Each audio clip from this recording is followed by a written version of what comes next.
साथियों, स्वागत है आप सभी का कंटिन्यू अपडेट्स में। साथियों, आज हम बात करने वाले हैं 8वें वेतन आयोग की।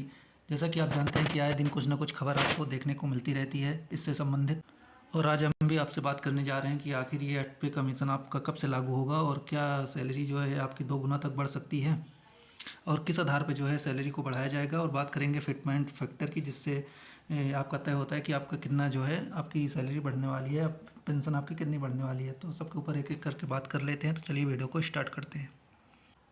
आप अपनी स्क्रीन पे जो है आज के न्यूज़पेपर की एक कटिंग देख पा रहे होंगे। इसमें लिखा है कि 8वें वेतन आयोग में जिम्मेदारी और जवाबदेही से वेतन बढ़ोतरी तय होगी। पूरी खबर है कि केंद्र सरकार ने मंगलवार को 8वें वेतन आयोग के बाकी 2 सदस्यों के नाम की घोषणा की के साथ ही कामकाज के तरीके का भी ऐलान कर दिया है, यानी कैसे आपका कामकाज किया जाएगा। आगे कि नए वेतन आयोग का मकसद वेतन वृद्धि के लिए कर्मचारियों में जिम्मेदारी, जवाबदेही और प्रदर्शन को आधार बनाना होगा।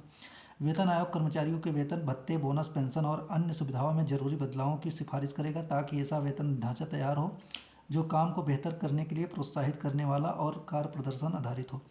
अधिसूचना के अनुसार आयोग के अध्यक्ष जस्टिस रंजना प्रकाश देसाई के अलावा प्रोफेसर पुलक घोष और अंशकालिक सदस्य और पंकज जैन सदस्य सचिव होंगे। आयोग का मुख्यालय नई दिल्ली में होगा। आयोग को अपनी रिपोर्ट 18 महीने के अंदर सरकार को सौंपनी होगी, यानी इतना टाइम लग गया आपको आयोग को बनने में, और अब 18 महीने और भी लगेंगे आपको इस रिपोर्ट को सौंपने में, यानी आपका ये 2027 तक जाएगा। आगे कि आयोग इस काम में विशेषज्ञों, सलाहकारों और संस्थानों को शामिल कर सकता है। अगर पिछले वेतन के आयोग की तर्ज पर बदलाव किए जाते हैं तो वेतन और पेंशन में बड़ा इजाफा संभव है। और जहाँ तक है यही उम्मीद लगाई जा रही है कि जैसे आपको पिछली बार जिस हिसाब से आपके पेंशन और वेतन में बढ़ोतरी की गई थी 2016 में 7वें वेतन आयोग के समय, उसी समय 8वें वेतन आयोग उसी तरह जो है 8वें वेतन आयोग में भी आपको बढ़ोतरी देखने को मिल सकती है। और आगे है कि अनुमान है कि अगर फिटमेंट फैक्टर बढ़ता है, यानी कि फिटमेंट फैक्टर अगर उसी तरीके से बढ़ता है तो आपको 25,000 रुपये की मासिक पेंशन अगर किसी को मिल रही होगी तो वो बढ़कर 50,000 रुपये तक हो सकती है, यानी कि लगभग आपका 2 गुना जो है आपकी सैलरी और पेंशन जो है बढ़ने वाली है। इतना तो हम कह सकते हैं कि आपका जो बेसिक पे है वो आपका 1.5 गुना से बढ़कर 1.5 गुना तक तो ज़रूर ही बढ़ेगा। अब 1.5 गुना से बढ़ के 2 गुना तक जाता है कि नहीं, ये तो देखने वाली बात होगी। जब भी आयोग की रिपोर्ट आती है उसी में कुछ सामने निकल कर आएगा।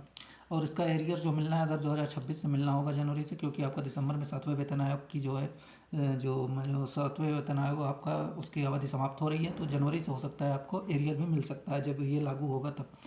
और इसमें साथ में दिया गया है कि गैर जरूरी भत्तों की होगी छुट्टी। इसमें है कि आयोग मौजूदा बोनस योजना के साथ साथ सभी भत्तों की समीक्षा करेगा और उनकी उपयोगिता तथा शर्तों को देखेगा। जरूरत होने पर गैर जरूरी भत्तों को खत्म करेगा।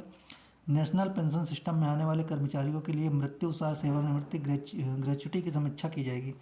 एनपीएस के बाहर पुरानी पेंशन वाले कर्मचारियों के लिए पेंशन और ग्रेच्युटी नियमों पर भी सिफारिश की जाएगी। तो देखते हैं ये सब बातें हैं क्या होता है। आगे कोई अपडेट आता है तो आपको इसी चैनल के माध्यम से हम लगातार देते रहेंगे। तो मिलते हैं आपसे नेक्स्ट वीडियो में। आप हमारे चैनल को सब्सक्राइब करके बेल आइकन ऑन कर सकते हैं। तो मिलते हैं आपसे नेक्स्ट वीडियो में, तब तक के लिए नमस्कार।